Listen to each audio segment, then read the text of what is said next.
三姑娘，时间差不多了。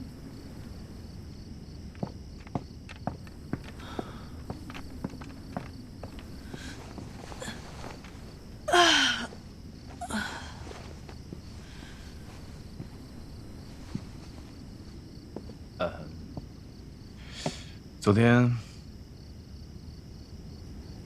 太累了，很舒服。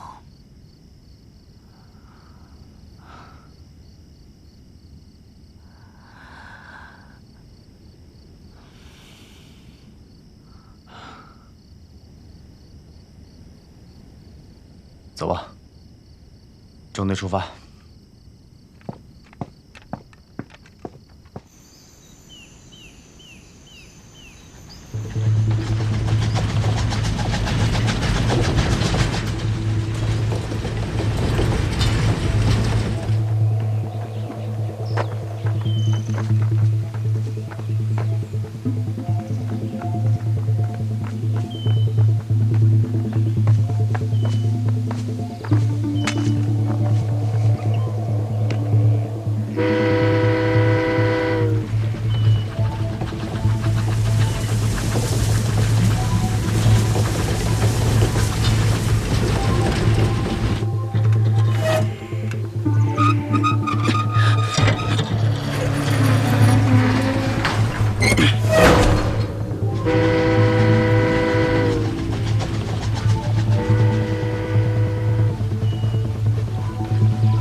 他们加岗了，公路上有新兵、机枪点、暗哨，还有铁壳子，线都绷着呢，估计不干一家伙咱过不去。美军还是南军？美军。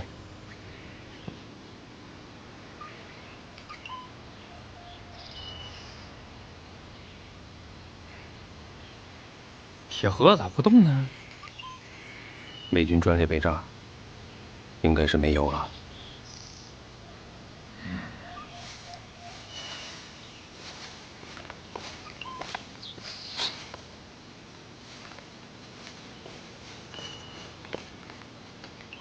公路巡查很紧，火力搭配很密集，白天肯定是过不去了。要想穿越公路，只能等晚上了。美军的速度很快，后续部队正在昼夜跟进。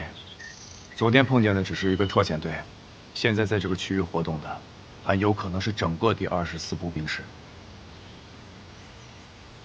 明天南军也会跟上来，他们有足够的兵力，把这里像篦子一样搜一个遍，连老鼠都逃不掉。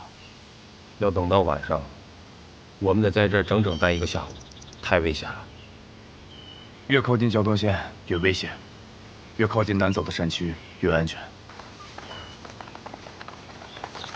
只要穿越这条公路，我们就离江边不到60里地，一个晚上就都能插回去。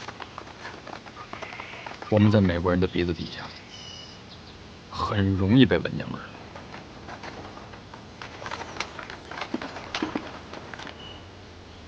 现在，我们需要找一个相对安全的地方当落脚点。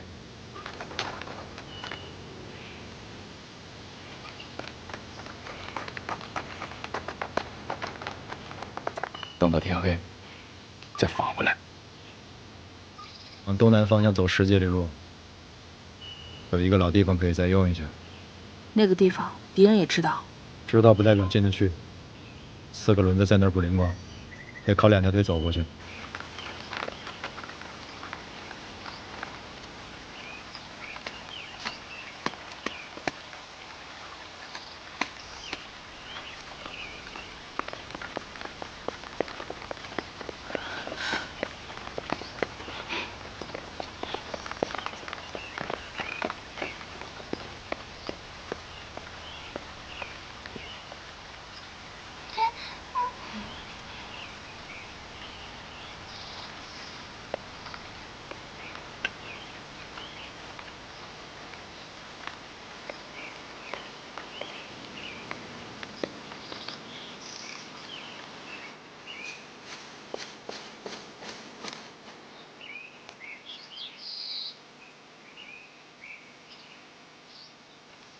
村子里有人。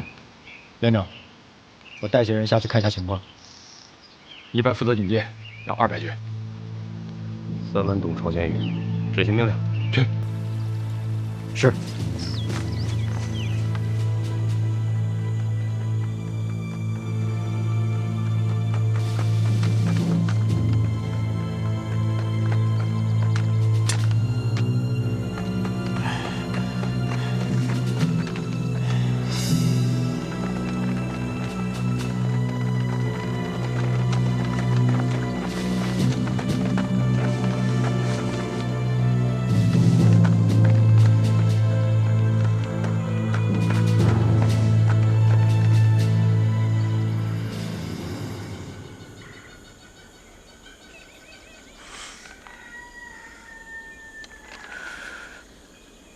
解除警戒。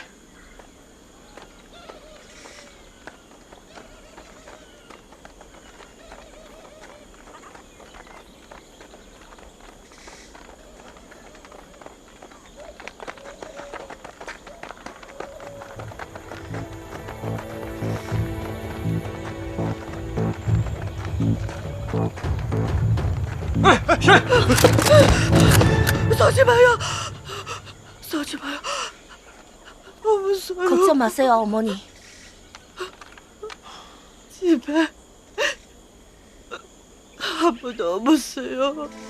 남인 가서요. 아들도 갔어요. 他说啥呢？他说他家里没有男人了，他男人走了，去军队了，他儿子也走了，也去军队了。村子里已经没有男人了。 갔어요. 괜찮아요. 일어나세요, 어머니. 저희는 아무도 데려가지 않을 거예요. 걱정 마세요.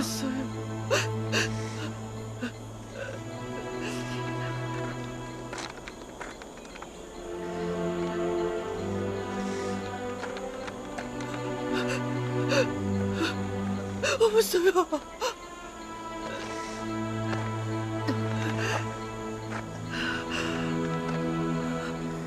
원래 상과 김씨는 들릴 수 있어요. 그러나 거기는 없어요. 장혁한 사람이 없어요. 걱정 마세요.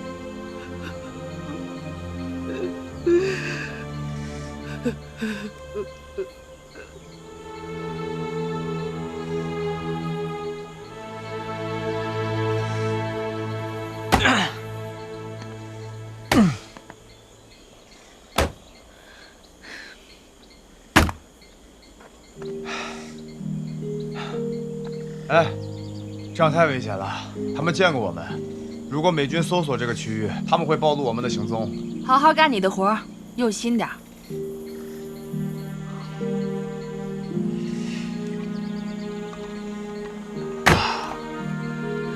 真笨！你用力的时候，胳膊要放松。劈柴劈柴是劈成块儿，不是砸成沫子。差不多得了，我是战车兵，又没学过砍柴。说的挺简单的。来，你来。你呀，就是思想改造不彻底。放着，我来。来，给我挑块大的。挑块大的是吧？我给你挑块大的。嗯，起开！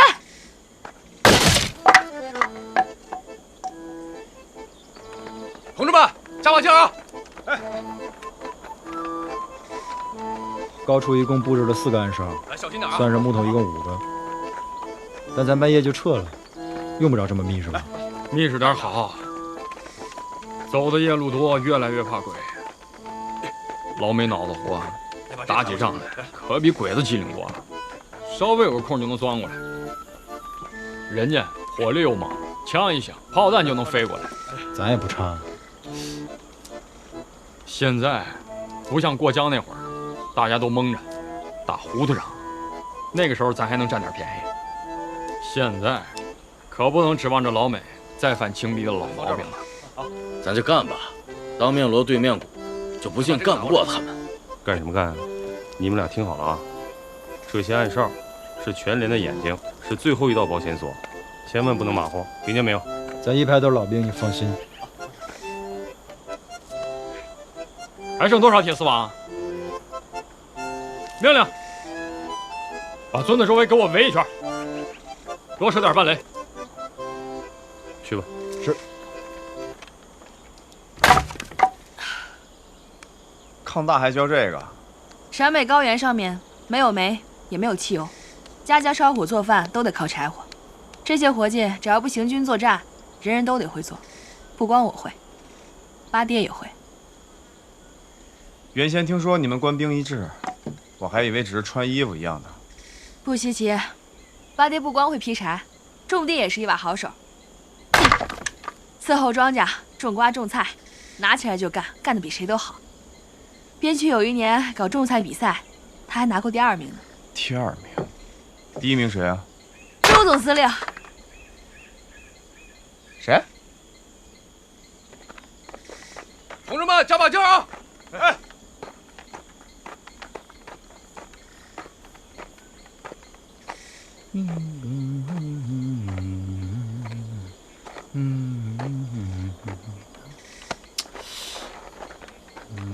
谁呀你？哎呦，咋的了？网子呢？扔了？你再给我说一遍。不是那玩意儿死着，不是铁峰，人老美用撤了，咱们扛着翻山越岭又不方便，我扔了。谁让你扔的？谁让你扔的？连长让扔的。出发的时候，连长说多清楚啊，人说轻装上阵，轻装上阵，粮食都只带几天的份儿。不是我带铁蒺藜干啥呀？咋的了？你急的呢？你咋不把那宝贝罐头给我轻装了呢？别老拿我罐头开玩笑。多大点事儿啊？是不是连长又要了？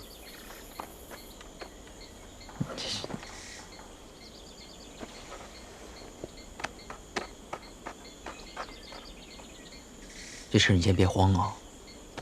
不是，咱们排不是没带吗？人3排带了，啊。滚！还。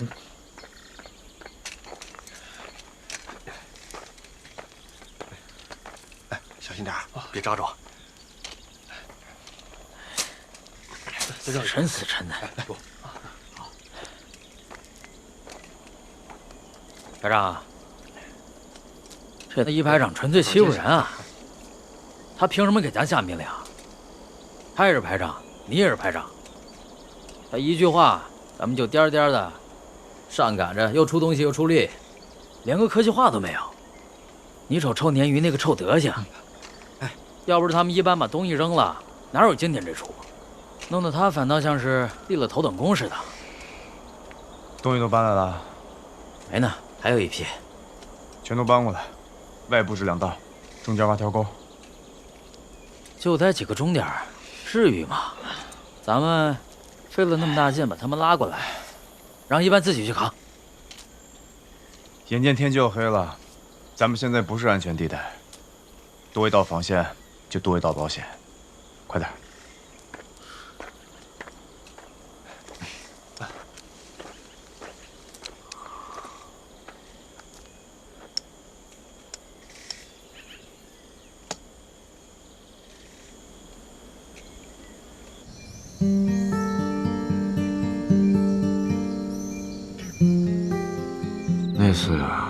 都以为我挺不过去了，当时伤得不重，就是怕发炎。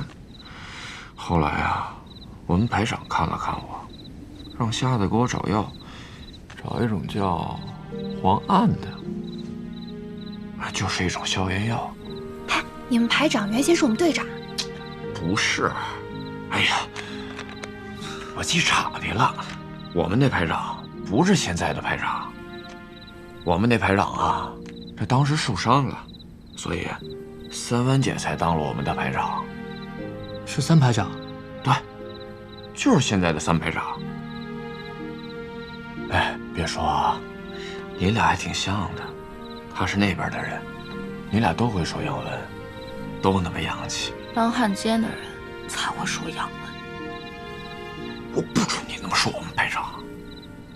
我们排长才不是汉奸呢，我们排长是战斗英雄，他干倒过3辆坦克呢，怎么就成汉奸了？又没人逼你说。我不是这。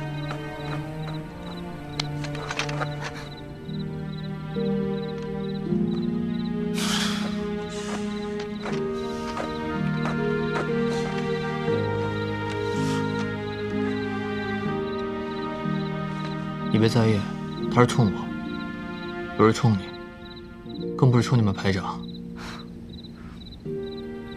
当时我们晚上睡不着，我们又是一群胆大包天的孩子，大晚上趁着老师们都睡了，就翻墙头爬出去，沿着山路疯跑，一直跑到杨家岭上头去玩。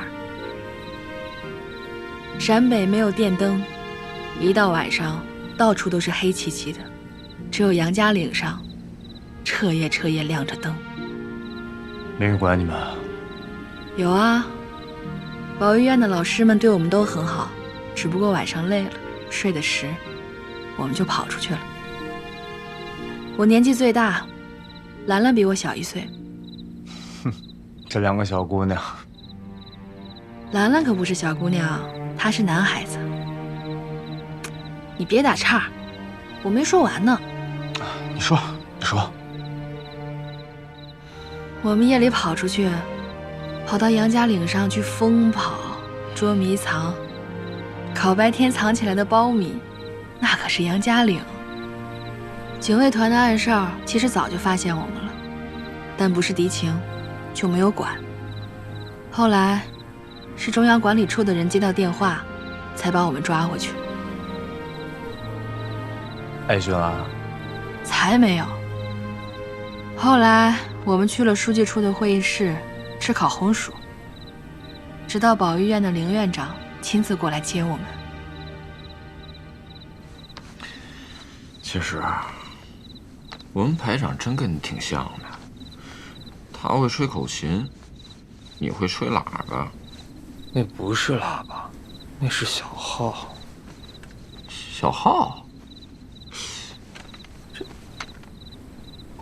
这是小号啊！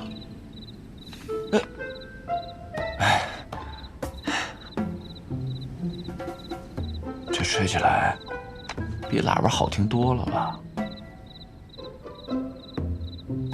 你看啊，这个是号嘴儿，这个是号管，这个是调音器，这个小号呢，它有很多种音调。像我现在吹的这个是降 B， 如果我要跟钢琴一起合作的话，那我就要升2个大调。回去以后你能教我吗？可以啊，但是小号吧，它学起来没那么容易。你首先得练气，然后呢，我教你认谱子。回头呀，我再教你几句英语单词。啊，行。我们还能回去吗？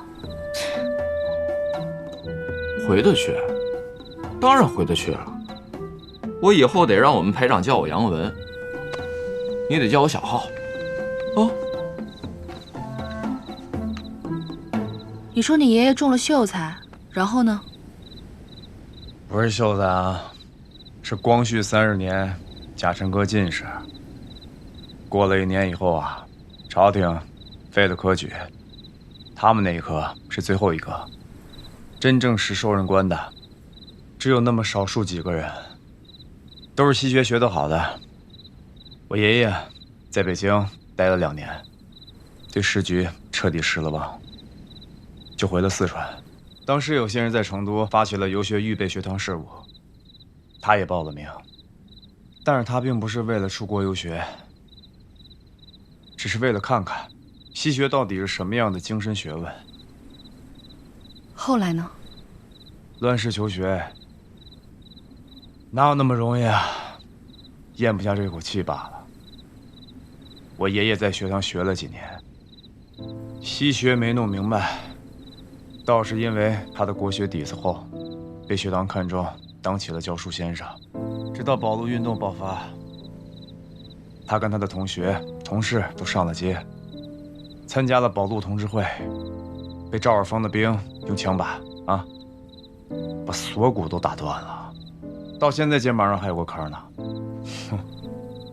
那算起来，也是老革命了。他对革命2个字是深恶痛绝的。我父亲当年要离家到广东考军校，被他关进祠堂里面抽了20大鞭，之后给我父亲定了门亲事，就是我母亲。当时就在我父亲的婚宴上，当众立了家训，成家之后不得踏出家门半步，除非生个1儿半女，否则不会让他走的。你父亲离开后去了哪里啊？先是上海，报考了无线电学校，后来就有好多警察来家里边找人。我和我娘才知道我父亲他出了事儿。我7岁那年，他突然捎了一封信回来，说是和一个姓李的先生去了东北，他死在了老爷岭。日本人砍掉了他的头。46年，我去过牡丹江，曾经去找过他的坟，可惜无论我怎么找都没能找到。所以高小后我报名参军。我爷爷虽然心里不愿意，嘴上终归没说什么。怎么了？接着说。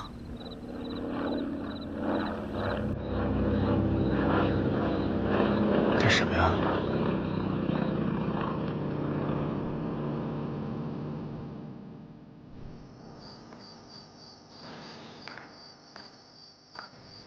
伞兵？就是伞兵。之前俘虏那个算吗？那个是飞行员，属于空军。美军的伞兵属于陆军序列。确实是陆军，郭汉江之前发的册子上写着呢。美军的伞兵又称空降兵，其实就是用飞机投送的步兵，以连为基本建制。1架 C-47运输机可以运输1个排，3架运输1个连，向指定地点投送1个团的作战需要30架飞机。那刚才飞过去的，是送伞兵的飞机吗？应该是。有多少架？从声音上判断，应该是1到3架。能干什么呢？1个排，不是，最多1个连，还坐飞机来，想干啥？战略层面的空降作战，投送兵力至少是1个团，但投送的地点应该是我军的后方，交通要道，投送应该是1个排或者是1个连，而且是交战的区域，但只有1个可能：特种作战。特种作战就是以小队的方式对目标进行干扰和攻击，属于战术层面的空降作战，有点像游击战。这老美是想学咱们？我想明白了，估计是咱们今天早上伏击了运输补给的军力，敌人觉得这个区域不安全，猜测有咱们的小部队在这边山区活动，就把这个伞兵派来了。小宝，集合1排，搜山。是，全体集合。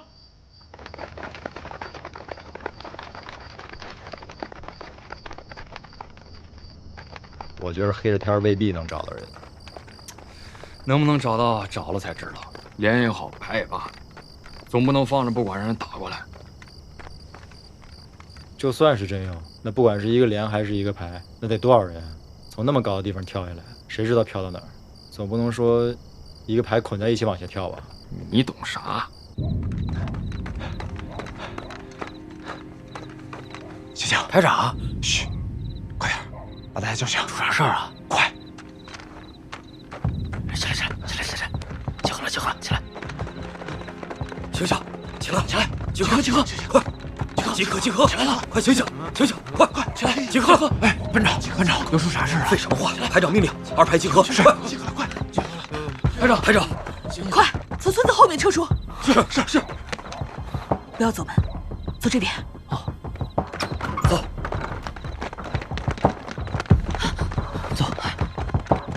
快！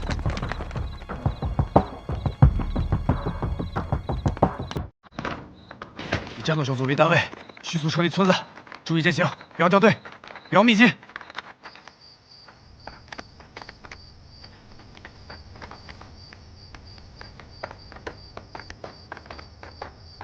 连长，人齐了，警戒哨报告情况了吗？派人去问了，还没回来。还没回来，我去看看。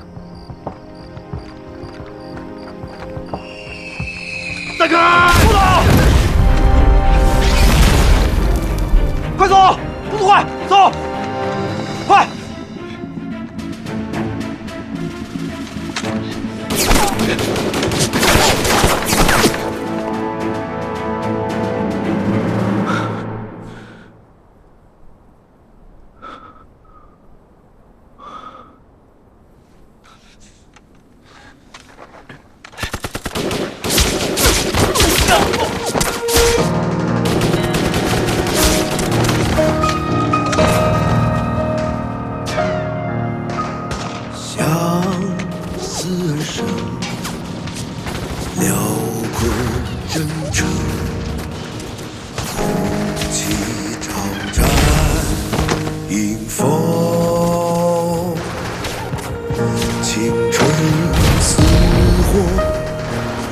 热血歌声，纵横沙场的旋律，那是凯旋的冲锋。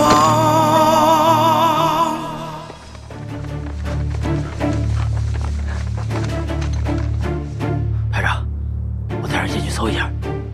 你熟悉地形吗？手榴弹，满山搬来。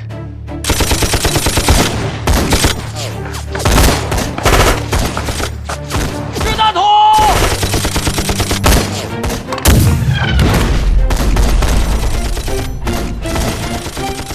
停止射击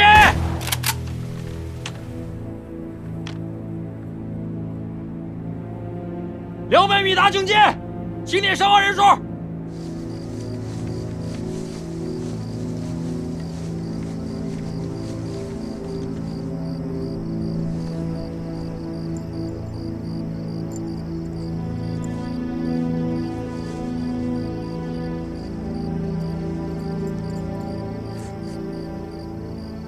排长，枪声停了。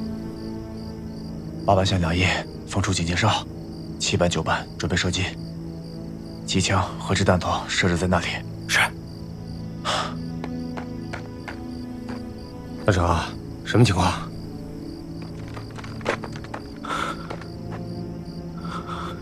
排长，皮特尔，报告伤亡，1班4个，3死1伤，2班7个，4死3伤，3班4个，2死2伤。大坤子，大坤子咋了？没了。赵和刚才就建议立刻撤出村子，转移个屁！班长，听我的，咱们从这儿撤出去。5分钟不到，连个人毛都没看着，就伤亡了16个人。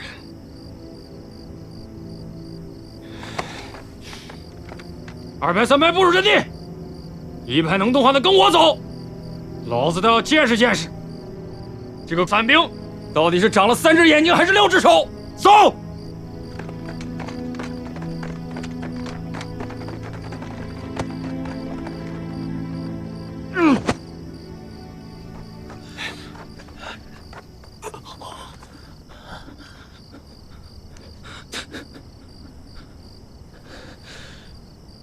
到底伤亡没有？中了没有？命还真大。啥意思？擦破9块皮，连轻伤都算不上。这不是你的血。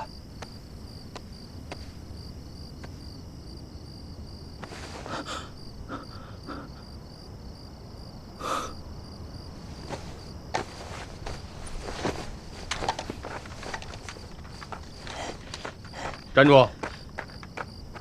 你要去哪儿？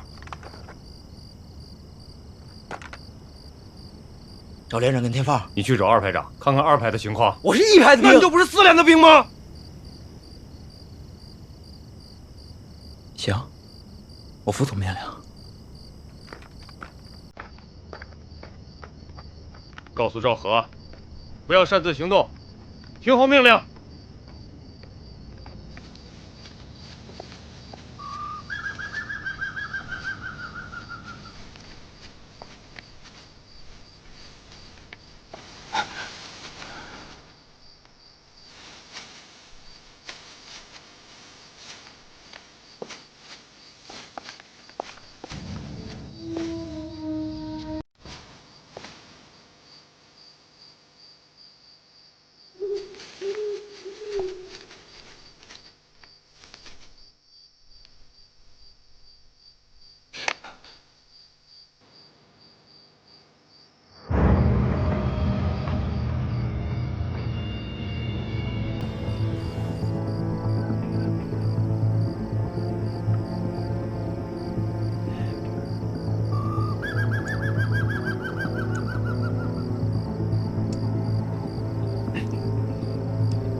不管发现啥，都留点神，别轻易举动。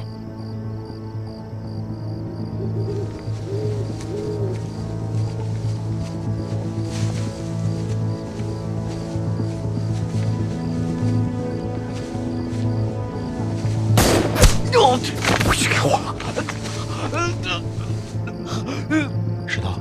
石头，背他回去。是。走。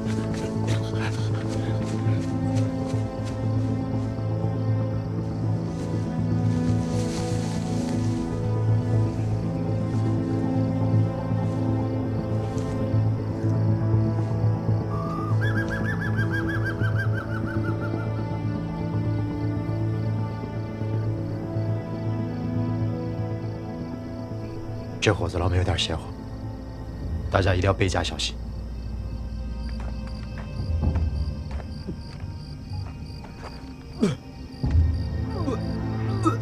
是一班长。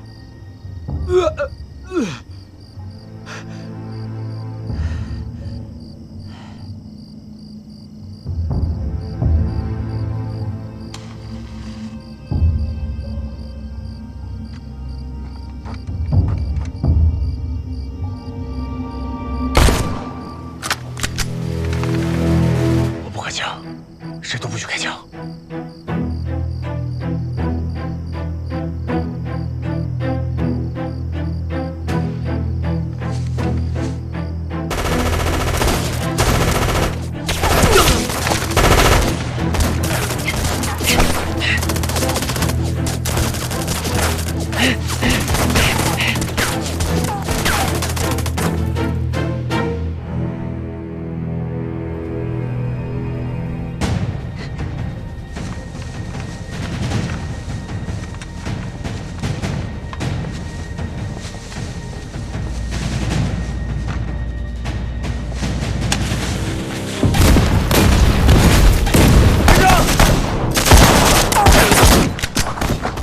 是莫辛纳甘，咱们的人。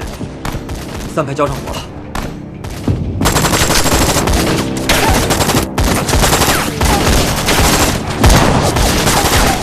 追着上街！去，找人去看看一班长。其他的人，跟我进去看看。给我一只波波沙。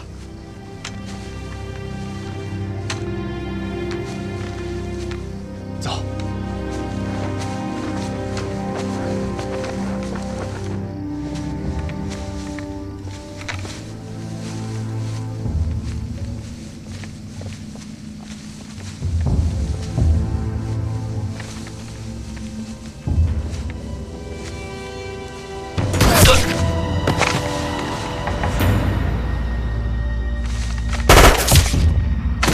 鞍山，排成。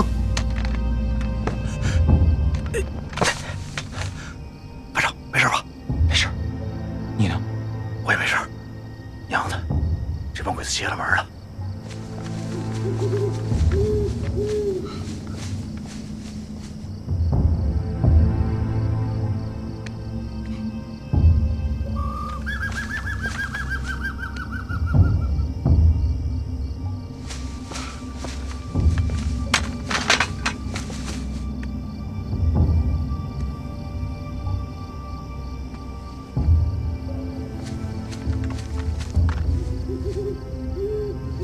看出啥来了？怎么样？没中枪吧？中了，吓死我了！可惜了，应该还能治。军衔最高的是个中士，看着人好像不太多呀。也可能是还没完成全建制集结。齐班长，按照原先的命令，封锁树林边缘。 任何对不上口令的，都可以开枪射击。是。其他的人，跟我进去看看，注意四周，跟紧我。凡是我脚没有踩过的地方，尽量不要去碰。参谋长，我和指导员汇报一下情况。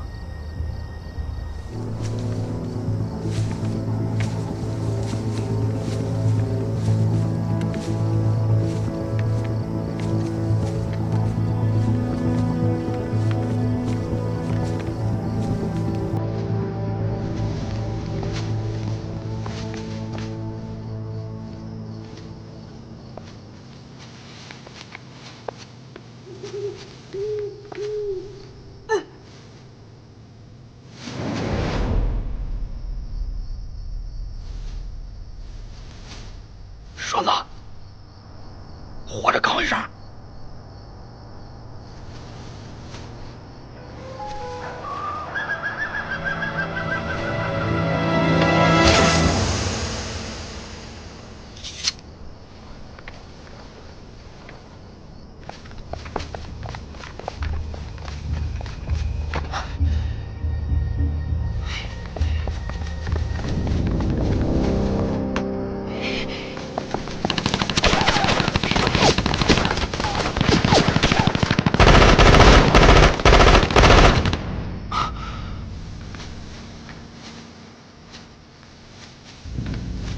停！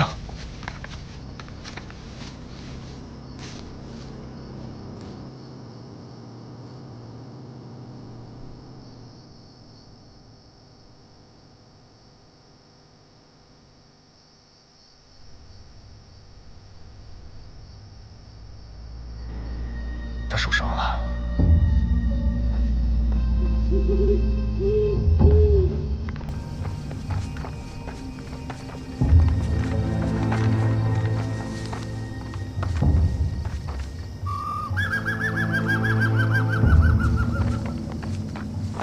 隐蔽！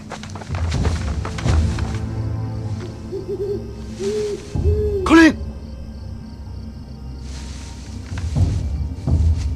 鞍山，海城。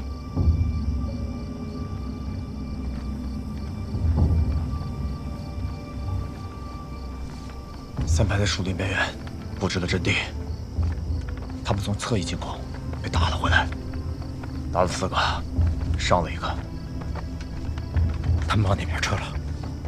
他们有迫击炮，按照正常来说，不应该背着弹药箱到处乱跑，埋藏弹药的地方不应该超过300米。卫生员，处理伤口。好，坚持住。来个人帮忙。姚润莲，哟，清理伤口。好，陆立新，过来。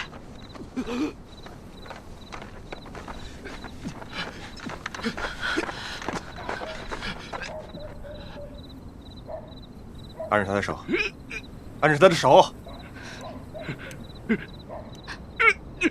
人渣，没大事，你这个就是稍微大一点的口子，只要扛过了发烧和感染这一关，不出1个月，我保证你活蹦乱跳的。卫生员，有，快过来！来2个人。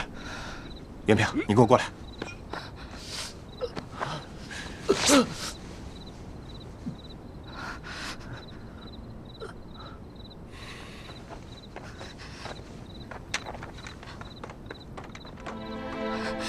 陪他说说话吧，让他睡得舒服点。失血过多，血压太低了，现在没处给他输血去。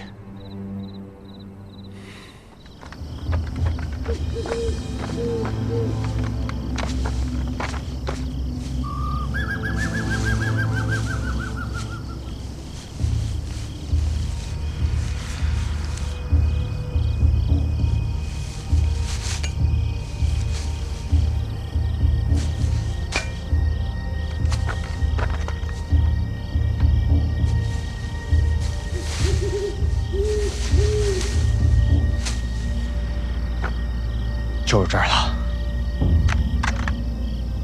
人呢？应该离开不超过10分钟。哎，对了，连长呢？我刚进来的时候在一块儿，后来走散了。夜间作战，地形不熟，地形也不明，按理说不应该贸然进来的。连长。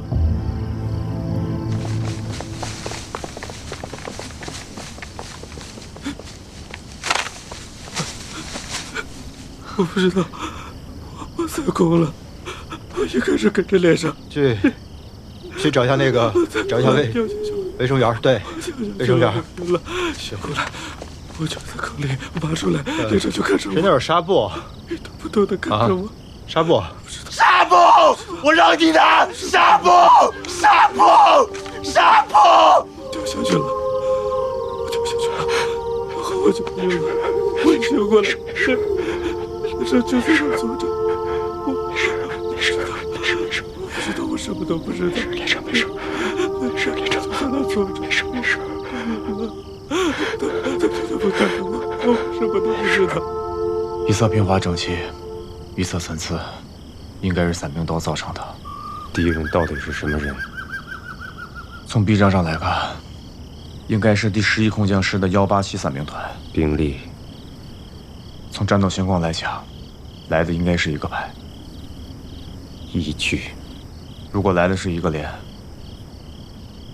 咱们现在就都躺这儿了。当然，也有可能是降落的区域太广，来不及完成集结。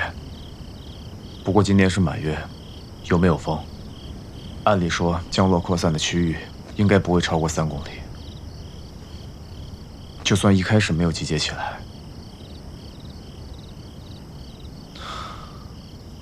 现在也该完成集结了。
大骗子！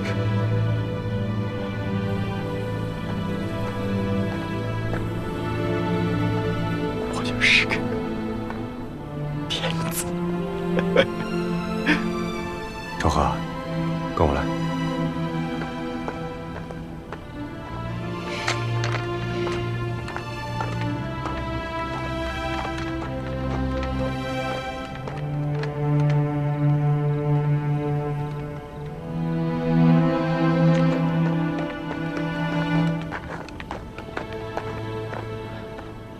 下一步怎么干？有什么建议？这种独立执行特种任务的伞兵，应该会配合独立电台。明天天一亮，轰炸机就会来轰炸这个村子。他们会通过电台，随时通报我们的位置。从天亮开始，不管我们走到哪里，美军的飞机还有地面部队就会跟到哪里。大坤子，你这家伙的，给连长打前站，心里有点数。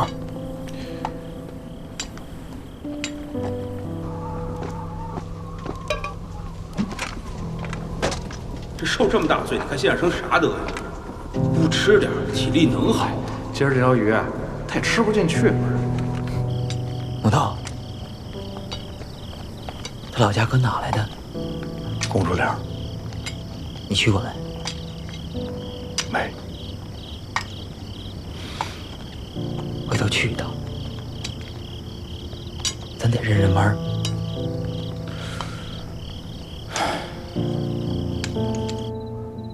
这支美军的侦察队行动速度很快，熟悉密林深山的作战。我们人数多，又带着伤兵，行动起来肯定要比他们慢。他们不用打，只要远远地盯着我们，像一贴狗皮膏药贴着我们。接下来我们就都不太平。天上有他们的飞机，地面上会有拦截，坦克、装甲车。他们要什么有什么。这么走下去，不用2天，咱们的人就死光了。为什么要走？把他们杀光了之后再走，走到安生，走得干净。等一下。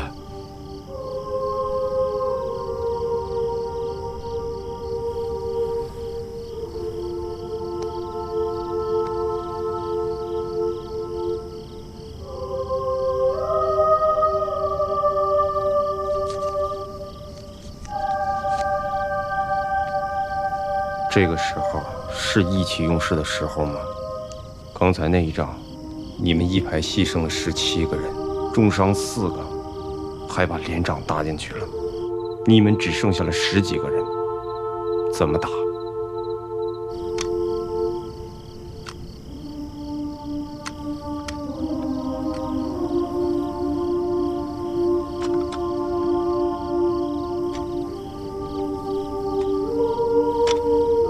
李排长职务虽然免了，可事儿你该管还得管，不能撂挑子。你是老战士、老党员，这种事儿就不用我再盯着了。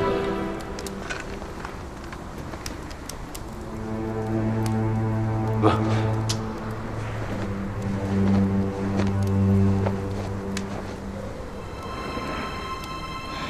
好好站岗。是。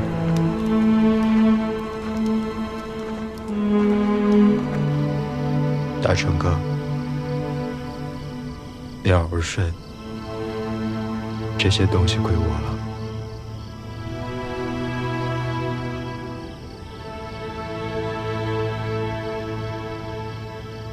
1排没人，2排、3排、机炮排基本没有任何的损失。其实天放说的道理是对的，与其被这个膏药贴的难受，还不如我们自己动手把它撕下来。那现在的问题是，就算我们想跟他们拼个你死我活，得看他们愿不愿意。如果按一个排来计算的话，一部电台需要2个人，一门迫击炮也需要2个人，敌人死了5个，受伤的只有1个，一个伤员最少有2个人照顾，那么现在敌人至少有11个人不能随时机动。按照一个排36个人计算的话，那么现在我们面对的敌人是25个。我们现在上上下下至少应该有90个人。你们都是打过游击战的，应该清楚，这种时候人数多并没有什么用。换作是我们的话，如果还有26个人，一定会发起攻击。但这不是美军的作战原则。那是什么作战原则？尽量集中火力，而不是集中人力。他们火力本来就不强。刚才在交战当中出现过 M1步枪、黄油枪、迫击炮，但没有出现机枪。美军伞兵不配机枪吗？当然会配了。勃朗宁.30是美军的标配，他们之所以不用，我想不是不想用，而是因为一些特殊的原因不能用。啥原因？枪坏了？也有可能是在降落的过程中摔坏了。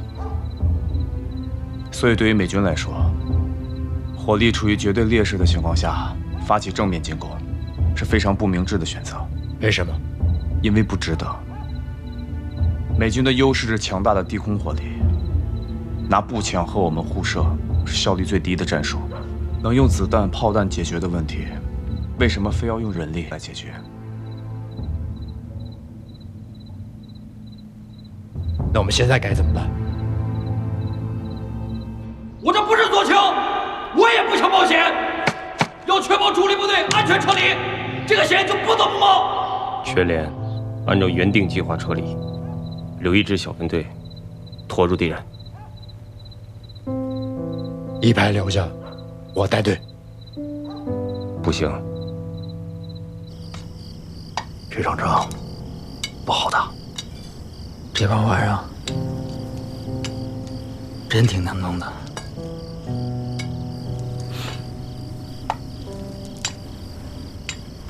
一排就剩1个班了，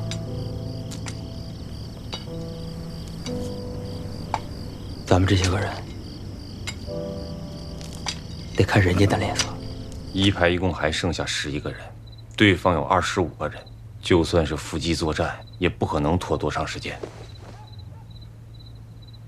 指导员，你现在是代理连长，是全连的主心骨。连长没了，你现在要留下来。你告诉我，谁带全连撤离？如果你还知道我是连长，就不要再质疑我的命令。现在是在开会，不是在最后下达命令。2排、3排、机炮排建制完整，我们现在应该做的是保存有生力量。1排是整个4连的老底子，这件事就应该交给1排去做。我再重申一遍，留一个小分队打阻击是为了迟滞敌人，你不合适，明白吗？明白。那2位啊，我插句话，其实阻击是没有用的。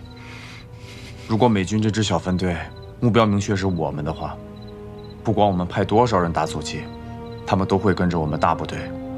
说句不好听的，他们完全可以通过电台派来2个飞机编队，一个轰炸阻击阵地，一个轰炸我们连主力。那什么有用？现在我们要抓住重点。现在美军的这支小分队，对我们最大的威胁，不是人员，电台。没错。破坏电台，所以人数一定不能多，留下来的人个个都要有用。那你告诉我，什么样的人才算有用？枪法好，擅长远距离射杀的，擅长野外伪装，懂英文的。 5个人太少了，你再考虑下。人数多不利于隐蔽，袭扰作战，作战人员的配合才是最重要的。记住，等我们隐蔽好了，撤回所有的暗哨，全连立刻出发，向北走。小心点。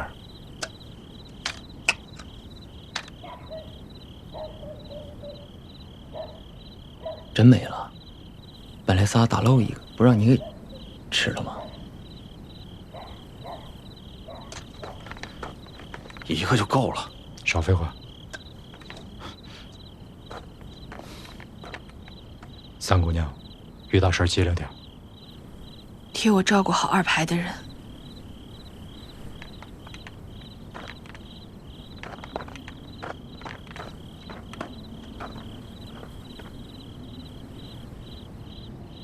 记住，你的命是我的。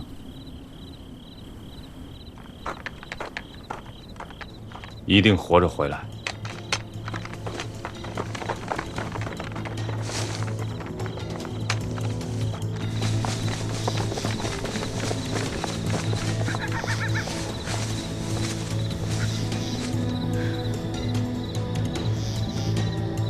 你没事吧？怎么这么晚？从认识你到现在，你这是第1次主动要求出任务。凡事总有第1次。他们走了，该行动了。木头，走。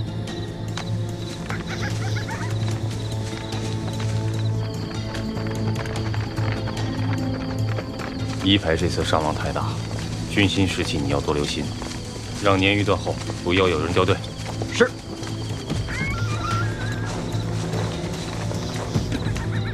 情况怎么样？这里和村子之间没有开阔地阻隔，是最安全的通道。这一区域我和3班负责，木头负责我们的侧翼。明白。魏红和沈平去制高点，找一个能看到村子的位置，监视敌军大队。行动。明白。明白。3班，当心点。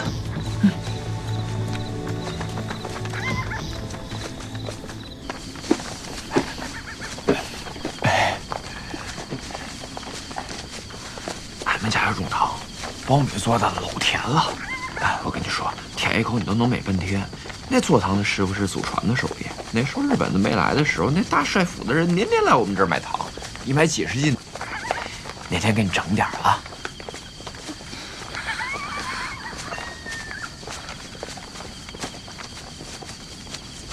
怎么了？咋的了？来，扎脚了？我肚子不太舒服。你拉肚子了？他来例假了。啊？我去处理一下，几分钟就好。哎，这。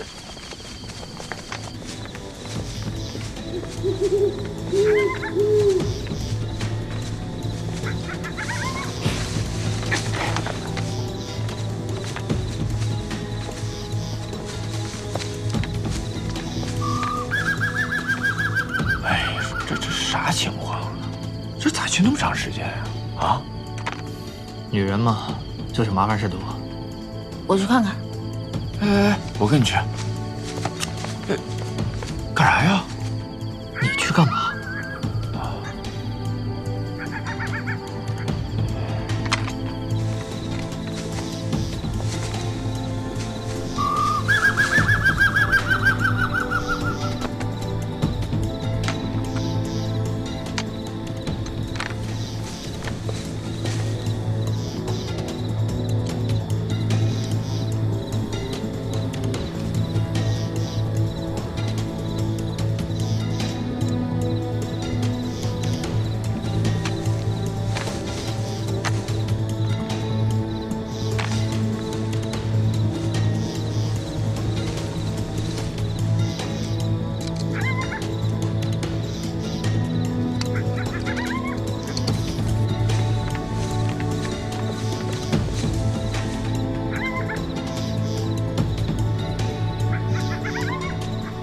？3下，2长1短，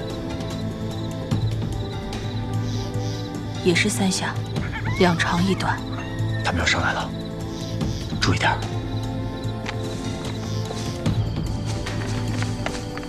团长，怎么回事？这女同志方便的，咱也不好催啊。不知道打报告啊？跟上啊！啊，走。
加快速度，注意脚下不要摔跤，快，快！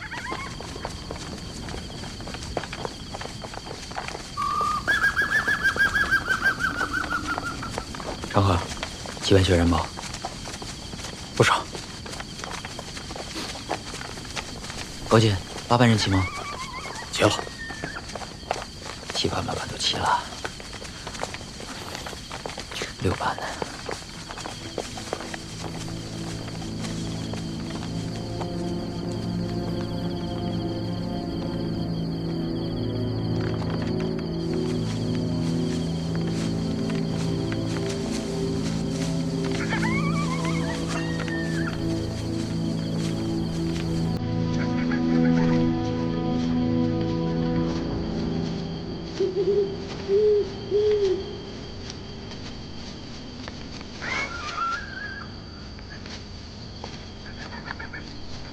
到底在哪儿啊？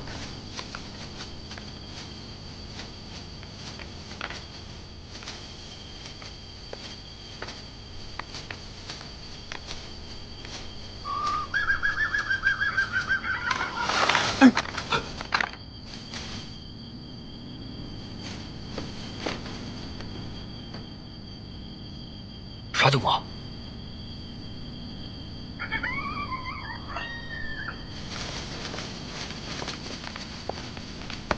哎，燕子呢？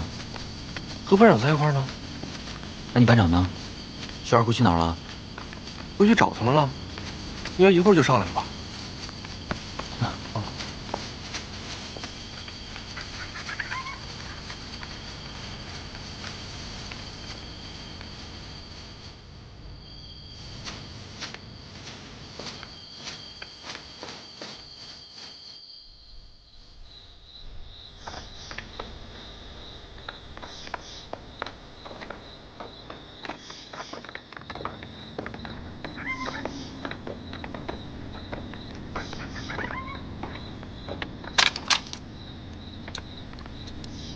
Can you fix it? The wind was too strong when we landed. We lost the gear part. Got to find it to fix this. Keep in contact with War. Don't let them. Stay alert!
There's no one here. No Chinese, no Koreans. Philip found some clothes on the other side of the village. Korean women's clothes. They run away in a hurry. They should not be fast. We might be able to cross it. We might be able. They're not our objective. The Chinese left in order. They took their wounded. So, they won't be very fast. But they will be able to cross the road before sunrise. 背电台的不在里面。 No, the machine gun needs to be fixed. We stay here. Tell Lei to take the high ground for the signal. Have them ready to tell General Brown our position. Request that they put a barricade on the road before the sunrise. 会阻碍无线电的传播，他们得找个消化好的地方。 I need you to plant landmines everywhere we're not patrolling. Copy? Yeah, copy. They will follow the trail the patroller left us. Dismissed.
陆丽姐，我去那边看看，你待在这儿，原地警戒。我怎么警戒？看见活动的东西漏火，知道不？那我要打了自己人怎么办？你废话怎么那么多呢？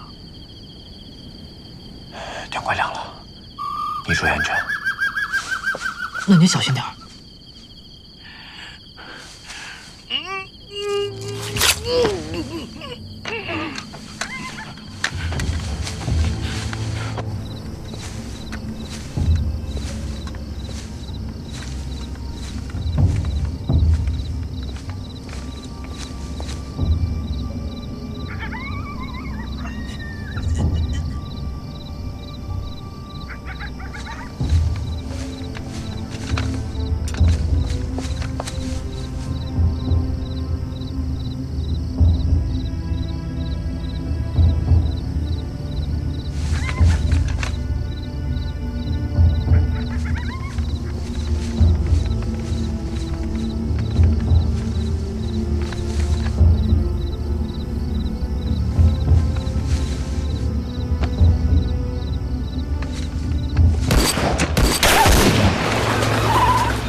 真是长能耐了啊！想娶媳妇儿，等回去再说吧。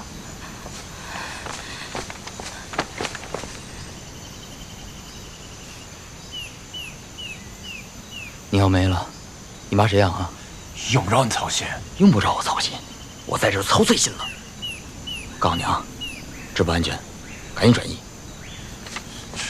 干嘛去？我找班长去。那润莲也没有回来。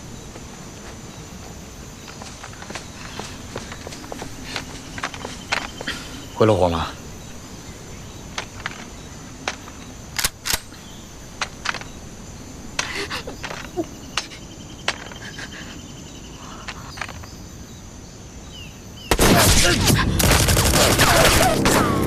趴下，散开！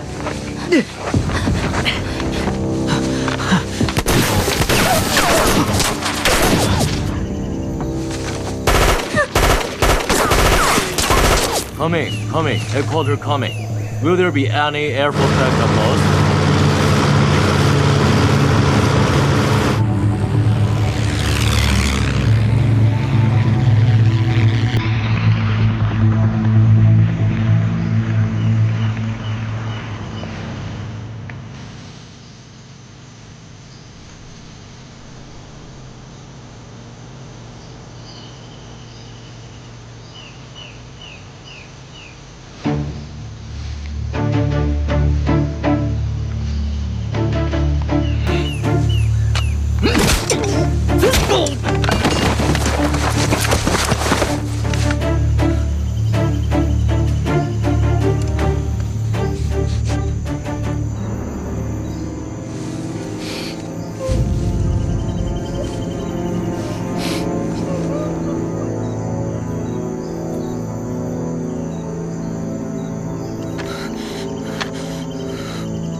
什么情况？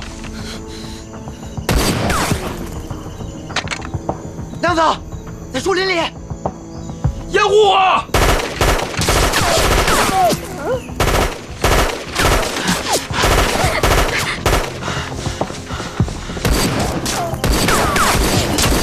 走，亮子。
Leader and one still behind. They might have been in trouble. The terrain is bad. We gotta have a bad signal. We will get lost if Sheffield and Bo are both dead. No, we're close. I can practically smell the baked bars. They shouldn't send us here. This is a 24th Division mission. We are paratroopers. That's why they sent us. Bullshit! Based on what? Based on the fact that Matthew Rigu was a paratrooper? He belongs to the 82nd Division. 这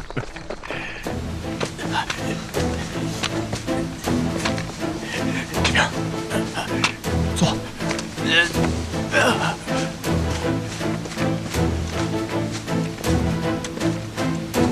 三湾呢？他没事儿，枪是他打的。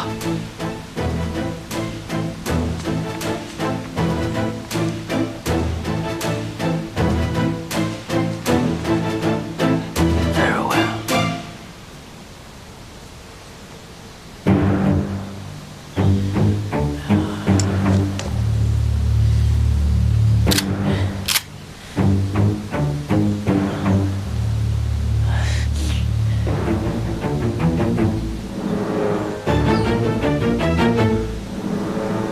有狙击手埋伏，是任务，也是陷阱。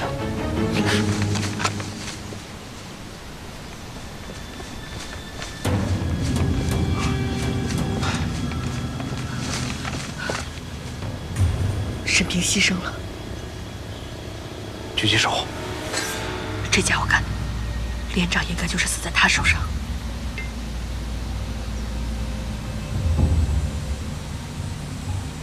下一步怎么办？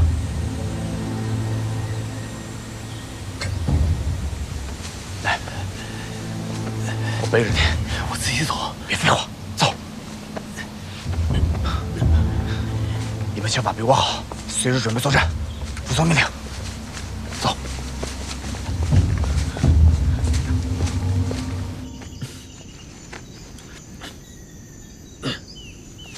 我背着你吧。给我。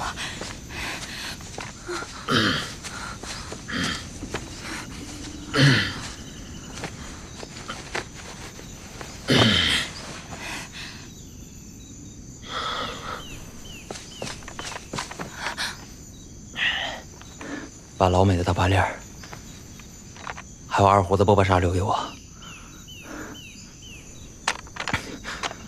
你们抓紧时间去追队伍，突围行动。指导员不会留下来等任何人，把他放下。你背着他哪儿都去不了。我背着他，不用你管。亮子，你听我说，我在这是班长，你是战士，你必须服从我的命令。亮子，我好好说，我好好说行吗？你把他放下，带着这几个伙子往北走，能走多快走多快，一分钟都别耽误。执行命令。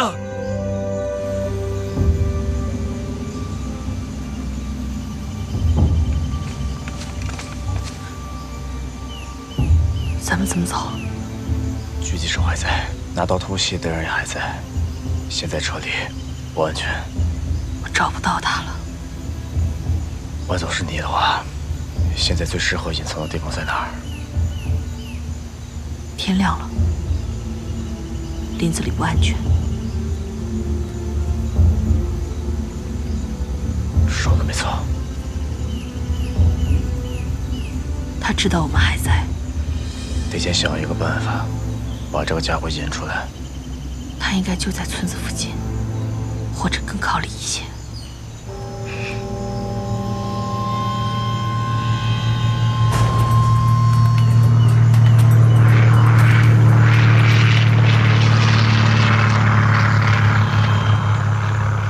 那是什么？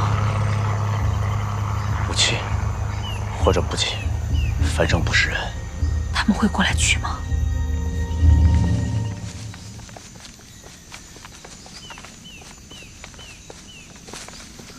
我发现你这孩子呀，你这脑瓜子从小到大就没聪明过，就你这样还参军呢，还野马，还想入党，你这辈子都没戏。你知道你那入党申请书为啥没过吗？那是民主评议的时候我给你拦下的，我能让你过喽？你知道党支部会时我咋说的吗？我说亮子不是想入党，哎，我说你那是虚荣心。你看人家入党，你觉得好有面子，你就想入党。你知道啥？你这叫动机不纯。你说你都让我给你整不纯了，这玩意儿跟连长能让你入党吗？我就告诉你吧，你要让我活着回去，我这辈子都不让你入党，你听明白没有？莲啊，你干啥呀，亮子？你把我放下，我再跟你说。那时候大街上恨你的人老多了，你说你披着个警察皮，谁能把你咋的？都出到500了，都没人敢碰你。我说我干，我在那个小屋顶上啊，拿个瓦片冲你脑瓜子飞过去，那血流的，我都没敢告我妈，但我心里老痛快了。能让你不痛快的事，不出钱我都愿意干。你说你能把我咋的？啊，当着我娘的面，就算你能把我咋地，我也得让娘知道你是啥样人。你说你转来转去都没想到我，你脑瓜子是不是有毛病？